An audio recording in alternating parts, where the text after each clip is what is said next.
Kumakatok sa aking pintuan, muling naghahanap ng makakausap.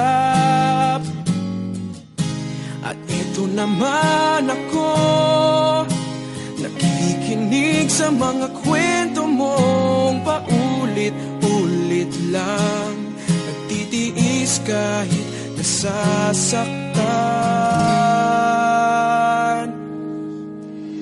Ewan ko bakit ba hindi ka pa nadadala, hindi ba't kailan lang nang ika'y iwanan niya. At ewan ko nga sa'yo, parang baliwala ang puso ko. Ano nga bang meron siya na sa akin ay di mo makita? Kung ako na lang sana ang iyong minahal, di ka na muling mag-iisa.